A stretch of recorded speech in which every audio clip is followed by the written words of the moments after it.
para que a alegria de vocês seja completa. Embora eu tenha falado por meio de figuras, vem a hora em que não usarei mais esse tipo de linguagem, mas falarei abertamente a respeito de meu Pai. Nesse dia, vocês pedirão em meu nome. Não digo que pedirei ao Pai em favor de vocês, pois o próprio Pai os ama, porquanto vocês me amaram e creram que eu vim de Deus. Eu vim do Pai e entrei no mundo. Agora deixo o mundo e volto para o Pai. Então os discípulos de Jesus disseram: agora estás falando claramente, não por figuras. Agora podemos perceber que sabes todas as coisas e nem precisas que te façam perguntas. Por isso cremos que vieste de Deus. Respondeu Jesus: agora vocês creem? Aproxima-se a hora e já chegou, quando vocês serão espalhados, cada um para a sua casa. Vocês me deixaram sozinho, mas eu não estou sozinho, pois meu Pai está comigo. Eu disse essas coisas para que em mim vocês tenham paz. Neste mundo vocês terão aflições, contudo tenham ânimo. Eu venci o mundo. Amém. Vamos orar? Senhor Jesus, graças nós te damos pela oportunidade de estarmos em torno da tua palavra, Senhor. Nesse momento nós pedimos o Espírito Santo, prometido pela Escritura, aquele que inspirou a palavra de Deus, aplica ela aos nossos corações nesse momento. Espírito de Deus, que a gente possa sair daqui transformados pela verdade revelada, refeitos pela tua palavra. É isso que nós pedimos nessa manhã. Em teu santo e poderoso nome, Jesus. Amém e amém. Vocês podem se sentar.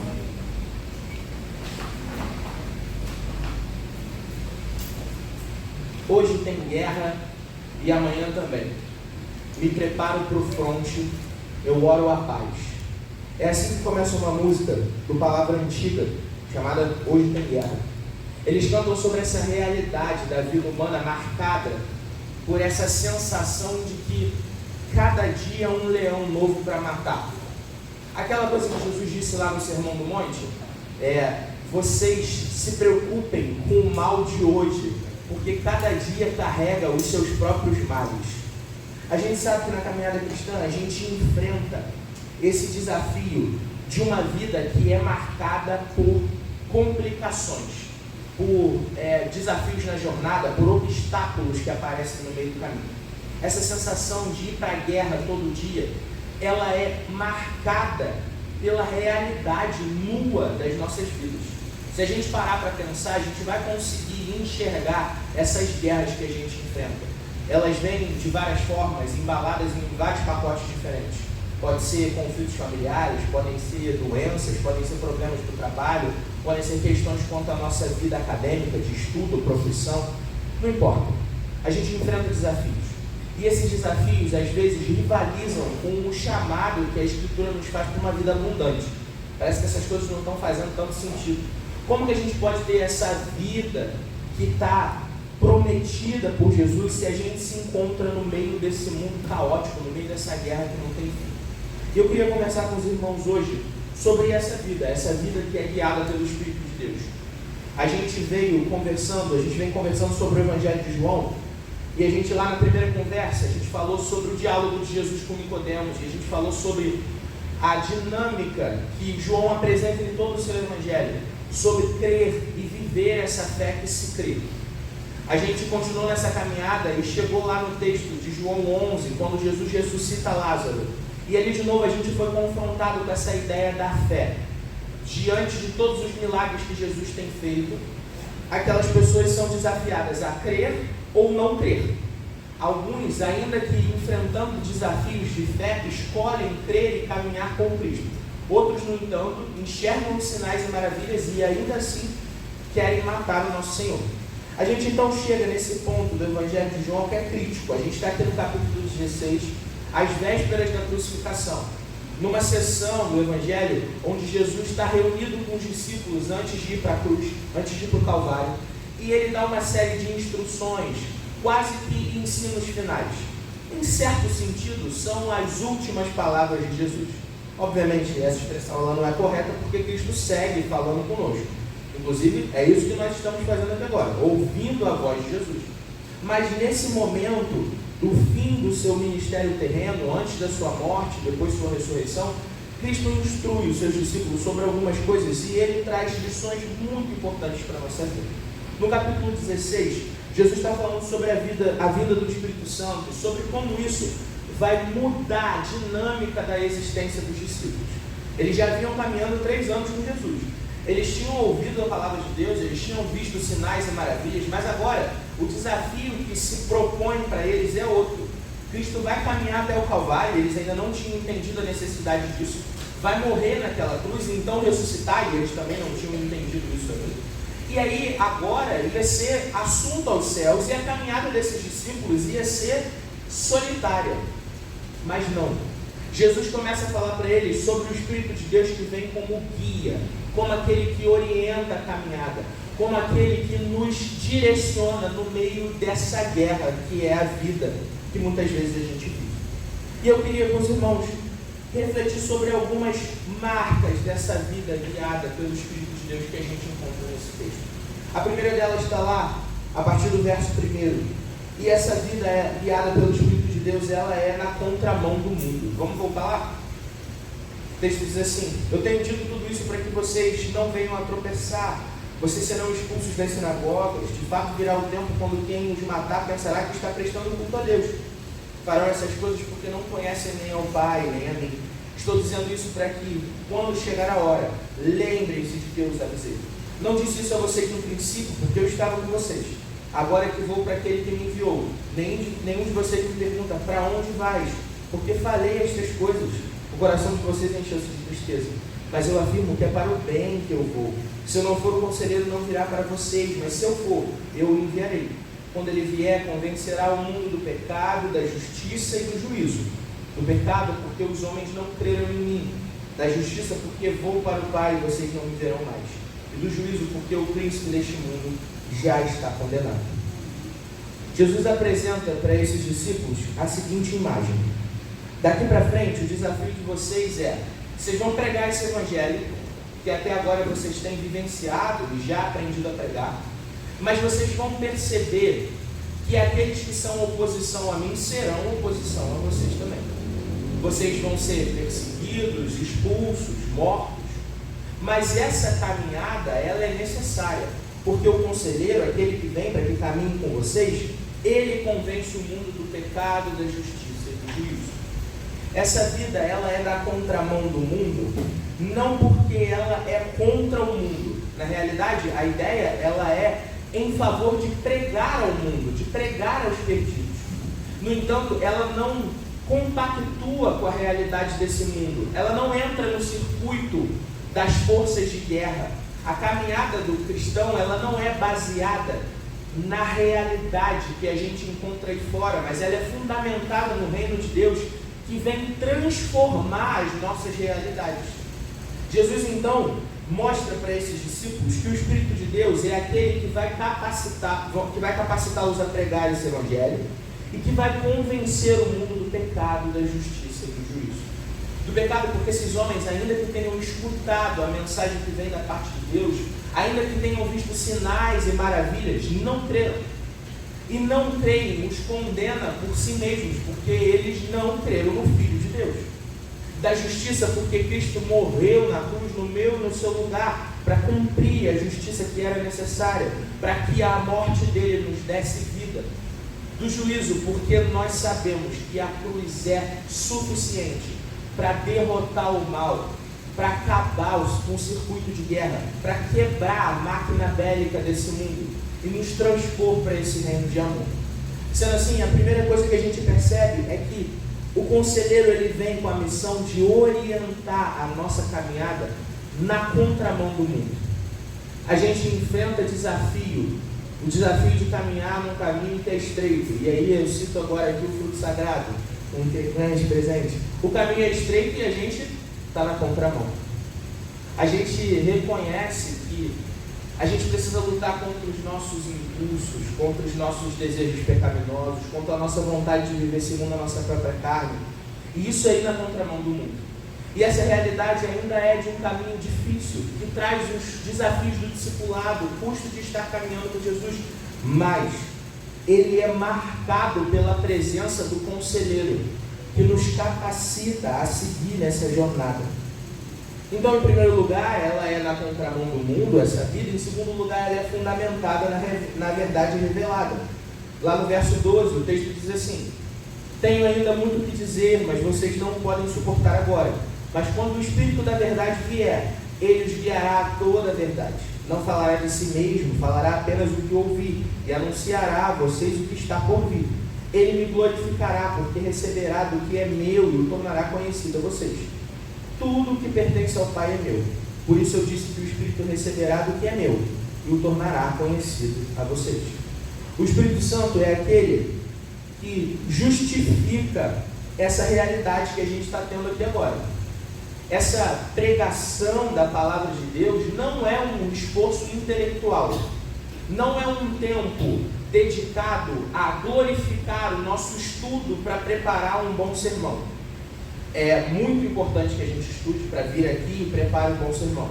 Eu, o reverendo Silas, o pastor Juscelino, a gente se prepara, a gente não sobe aqui de qualquer maneira, porque nós fomos chamados a entregar o nosso melhor na pregação do Evangelho. Mas o que justifica esse momento não é a nossa dedicação, não é a nossa capacidade, não é o que a gente tem a oferecer, mas é exatamente a ação do Espírito Santo que aplica a mensagem do Evangelho aos nossos corações. A verdade revelada pelo Espírito de Deus, ela marca e tem impacto na nossa vida, porque o próprio Espírito que inspirou a Escritura aplica a Escritura aos nossos corações. Quando nós perdemos de perspectiva a realidade santa do momento de estar em torno da palavra, seja aqui, seja nas nossas casas, no nosso tempo devocional, então a gente esqueceu daquilo que é mais fundamental. Que a gente não lê as Escrituras, meus irmãos, como se fosse um livro, um bom livro. E poderia ser feita uma leitura assim, e tem muitos por aí que o fazem dessa maneira. Leiam como um bom livro. Nós não fomos chamados para ler a Escritura só como um bom livro, mas como a verdade revelada da parte de Deus, que transforma, que é viva, que tem poder, que nos santifica, que nos prepara para a realidade da eternidade que teremos com Cristo. Nós fomos chamados para ter essa vida marcada, fundamentada nessa verdade revelada. Se nós tivermos dúvida de como nós fomos chamados a viver, recorram à Escritura. Recorram à Escritura. Lá nós temos tudo o que é necessário para que nós vivamos uma boa vida, uma vida abundante e, mais importante de tudo, uma vida fiel a Jesus Cristo. Então, nós somos chamados a viver uma vida que é na contramão do mundo, que é fundamentada na verdade, que é marcada por um luto temporário, mas também por uma alegria que é perene. Lá no verso 16 o texto diz assim: mas um pouco já não me verão, um pouco mais e me verão de novo. Alguns dos seus discípulos disseram uns aos outros: o que ele quer dizer com isso? Mais um pouco e não me verão, e um pouco mais e me verão de novo? E por que vou para o Pai? E perguntavam: o que quer dizer um pouco mais? Não entendemos o que ele está dizendo. Jesus percebeu que desejavam interrogá-lo a respeito disso, pelo que lhes disse: vocês estão perguntando uns aos outros o que eu quis dizer quando falei, mais um pouco e não me verão, um pouco mais e me verão de novo? Digo que certamente vocês chorarão e se lamentarão. Vocês se entristecerão, mas a tristeza de vocês se transformará em alegria. A mulher que está dando à luz sente dores porque chegou a sua hora, mas quando o bebê nasce, ela esquece a angústia por causa da alegria que teve no mundo. Assim acontece com vocês. Agora é hora de tristeza para vocês, mas eu os verei outra vez e vocês se alegrarão, e ninguém tirará essa alegria de vocês. Amém? Nesse momento, a gente olha para esse texto e ele tem duas aplicações. Uma mais imediata. Jesus está falando para os discípulos sobre a crucificação. A perspectiva da cruz é luto próximo para esses discípulos. Jesus vai ser preso, entregue aos pecadores, exposto na cruz do Calvário, e então vai morrer no meu e no seu lugar. E o que esses discípulos vão enfrentar é um luto terrível, porque na cabeça deles não estava óbvio que isso era necessário. E meus irmãos, se eu e vocês estivéssemos lá, provavelmente nós também não teríamos entendido. É fácil a gente agora, com a revelação completa, com toda a Escritura na nossa mão, com todo o plano de Deus revelado, é muito mais fácil que a gente perceba a instrução que Jesus está dando para os discípulos. Mas para aqueles primeiros ouvintes, eles não fazem ideia do que Jesus está falando. Eles ainda não pegaram o pulo do gato, eles ainda não sacaram o que está acontecendo. E quando Jesus é morto, para eles é o fim da história. São 3 anos jogados no lixo, o tempo que a gente caminhou com aquele que a gente imaginou que era o Messias, mas agora ele morreu. O que se pode fazer contra a morte? Que poder se tem contra a morte? Cristo tem todo o poder, porque ele ressuscitou. E a ressurreição de Cristo transforma o luto daqueles discípulos em alegria. A primeira aplicação desse texto é essa tristeza que vem pela perda de Jesus. E então a alegria que vem com a sua ressurreição. Mas essa experiência de luto e alegria nós também enfrentamos. Nós vivemos hoje num momento que precede a volta de Cristo. Nós esperamos pelo tempo de alegria perene, de alegria eterna, de alegria na presença de Cristo. Até lá, o nosso coração ainda enfrenta experiências de luto, de várias naturezas. Nós experimentamos gente que a gente ama indo embora, morrendo, e a gente sendo apartado dessas pessoas por um tempo.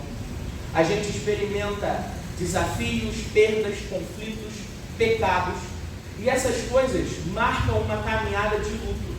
Mas essa esperança que Jesus está entregando para os discípulos, ela também está posta à nossa frente, porque Cristo voltará. O luto que nós enfrentamos, ele é temporário. As tristezas que eu e você enfrentamos durante a jornada da vida, durante essa guerra que nós estamos empenhados em lutar, elas são por um tempo. Toda dor é por enquanto, mas a alegria, ela é para sempre. A alegria que vem de Cristo, ela não tem fim. É garantida porque o Senhor venceu a morte, porque Ele não ficou na cruz, nem no sepulcro, mas ressuscitou. E nós cantamos, é o Cordeiro de Deus que governa a existência, aquele que é digno de honra, glória e louvor. E essa realidade da ressurreição de Cristo orienta o nosso coração na direção da alegria. No entanto, a gente ainda está nesse mundo de luta, nesse mundo de dor, nesse mundo de dificuldade. E aí, o que a gente faz? Bom, Jesus orienta os discípulos. Ele diz que essa vida ela também é sustentada por oração. Lá no verso 23, o texto diz assim: naquele dia vocês não me perguntarão mais nada, eu asseguro que meu Pai dará a vocês tudo o que pedirem em meu nome. Até agora vocês não pediram nada em meu nome, peçam e receberão, para que a alegria de vocês seja completa. Embora eu tenha falado por meio de figuras, venha a hora em que não usarei mais esse tipo de linguagem, mas falarei abertamente a respeito de meu Pai. Nesse dia vocês pedirão em meu nome. Não digo que pedirei ao Pai em favor de vocês, pois o próprio Pai os ama, porquanto vocês me amaram e creram que eu vim de Deus. Eu vim do Pai e entrei no mundo. Agora deixo o mundo e volto para o Pai. Jesus ensina os discípulos sobre como essa vida é marcada por essa realidade de um relacionamento com Deus através da oração. Como que a gente enfrenta as lutas do dia a dia? Qual é o segredo para vencer? A gente escuta essa frase por aí. Qual é o segredo para vencer? O que você pode fazer para ter uma vida assim, de sucesso? Meus irmãos, eu garanto que para ter a vida que Cristo nos chamou para ter, isso é através de vida de oração. Eu não sei se isso é sucesso segundo o que o mundo espera. Na verdade, o Evangelho nos desafia a realidade que às vezes não vai ser, porque essa vida é na contramão do mundo. Às vezes a gente não vai ser bem sucedido no olhar de quem está lá fora, mas certamente a gente vai ter tudo de que a gente precisa, porque o Pai tem cuidado de nós. E essa dinâmica de sustento, ela está fundamentada numa vida de oração, num relacionamento profundo com Deus, numa certeza de que Deus nos escuta, que Ele ouve as nossas petições e que atende as nossas orações na medida da sua vontade. Então, se a gente quer passar pelos desafios da vida até o dia em que nossa alegria será tudo que vamos experimentar, isso só é possível se a nossa vida estiver fundamentada nessa existência marcada pela oração, pelo relacionamento com Deus. Em último lugar, a vida guiada pelo Espírito, ela só é possível porque nós somos transformados de incrédulos em verdadeiros discípulos de Jesus. Lá no verso 29 o texto diz assim: então os discípulos de Jesus disseram: agora estás falando claramente, não por figuras. Agora podemos perceber que sabe todas as coisas e nem precisas que te façam perguntas. Por isso cremos que vieste de Deus. Respondeu Jesus: agora vocês creem? Aproxima-se a hora, e já chegou, quando vocês serão espalhados, cada um para a sua casa. Vocês me deixarão sozinho, mas eu não estou sozinho, pois meu Pai está comigo. Eu disse essas coisas para que em mim vocês tenham paz. Neste mundo vocês terão aflições. Contudo, tenham ânimo. Eu venci o mundo. Os discípulos afirmam para Jesus: Senhor, agora sim. Agora a gente entendeu, agora está tudo claro. Agora a gente crê plenamente que o Senhor veio de Deus.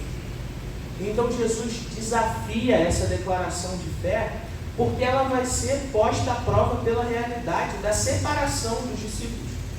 Porque quando Cristo é levado à cruz, os discípulos partem cada um para um canto. Pedro se encontra desolado porque traiu o mestre, a ponto de voltar a pescar, desistir da realidade do ministério que ele tinha chamado e voltar para o trabalho antigo, quase com uma ideia de, bom, agora acabou, o que se pode fazer? Vou voltar a pescar. Os discípulos são espalhados para todo canto, eles têm dificuldade de crer que Jesus ressuscitou. Tomé questiona a ponto de precisar tocar para ter certeza se era Jesus mesmo. Essa realidade, essa declaração de fé, ela é confrontada pela vida. Mas Jesus lembra a esses discípulos quem os tem sustentado. Jesus diz: eu estou dizendo essas coisas para que, ainda que vocês ajam como incrédulos, vocês tenham paz. Porque vocês vão enfrentar aflições, vocês vão enfrentar desafios, vocês vão enfrentar até a própria incredulidade de vocês. Mas tenham ânimo, eu venci o mundo. Cristo é quem sustenta a minha e a sua caminhada. É pelo Espírito de Deus que a nossa vida é orientada e sustentada. É nele que nós somos transformados em verdadeiros crentes. Gente que vendo os sinais e maravilhas que Cristo tem feito, que Ele tem feito na minha e na sua vida, sustento de todas as maneiras imagináveis, cuidado de todas as maneiras imagináveis. E quando nós vemos essas coisas, nós corremos o risco de tomar a postura dos fariseus, de olhar para os sinais e maravilhas e ainda assim escolher não crer. Mas o Espírito de Deus transforma o nosso coração em coração de gente que crê de verdade. Cristo é o autor e consumador da nossa fé. É Ele quem nos sustenta presos, amarrados nele. E se nós temos qualquer medo, qualquer angústia, qualquer dúvida, meus irmãos, nós estamos sendo convidados a recorrer ao Cristo que nos sustenta nas nossas aflições. O Senhor tem chamado a mim e a você nessa manhã para que no meio da guerra nós corramos para a presença dEle. Hoje é dia de guerra, amanhã também. Sabe Deus, e só Ele sabe, quantos outros dias de guerra eu e você vamos enfrentar. Aqui nós somos chamados, nos prepararmos para o fronte e orarmos pela paz. O Espírito nos convida a clamar pela volta de Cristo, pelo tempo em que essa guerra vai ser encerrada definitivamente. Então nós vamos poder nos alegrar eternamente na presença de Jesus. Até lá, nossa vida guiada pelo Espírito é a vida de gente que vai para a batalha, prontos para lutar. Como? Uma vida que está baseada na Escritura, sustentada pelo Espírito de Deus, orientada pela palavra da verdade, que sabe que toda dor é por enquanto, mas que a alegria é para todo sempre, que sabe que é só por uma vida de oração que a gente pode se conectar com Deus, que sabe que nas nossas aflições, aquele que venceu o mundo caminha do nosso lado. Amém? Amém. Vamos orar? Senhor Jesus, nós queremos te agradecer, Senhor. Te agradecer, Jesus, porque o Senhor tem nos sustentado, o Senhor tem cuidado de nós. Obrigado, Jesus, porque nos desafios da vida, na realidade de guerra que a gente enfrenta, o Senhor é aquele que caminha do nosso lado, porque você venceu o mundo, Jesus. Obrigado porque na cruz do Calvário todo o pecado foi destruído, todo o mal foi acabado. Nós vivemos na esperança do dia em que não haverá mais dor, mas só alegria na Tua presença, Senhor. Nós esperamos e ansiamos pela Tua volta. Nós clamamos: Maranata, Jesus, venha. Nós esperamos por Ti, Senhor. Até lá, fortalece os nossos pés, pavimenta o caminho da nossa vida, que os nossos passos sejam dados no mesmo ritmo dos seus passos, que o nosso coração bata na mesma velocidade do teu coração, de maneira que os nossos desejos, as nossas vontades sejam orientadas pela vontade de Deus. Jesus, nós não queremos ser como incrédulos que, vendo a tua ação milagrosa no nosso meio, correm para longe de ti. Senhor, nos faz correr na direção do teu trono de graça, com confiança, sabendo que o caminho foi aberto por preço de sangue. Nós nos prostramos aos teus pés, Jesus. Nós confiamos em ti. Nos abençoa, nos guia, nos orienta. É o que nós te pedimos no teu nome, Jesus. Amém, amém. E amém. Nesse momento, vamos cantar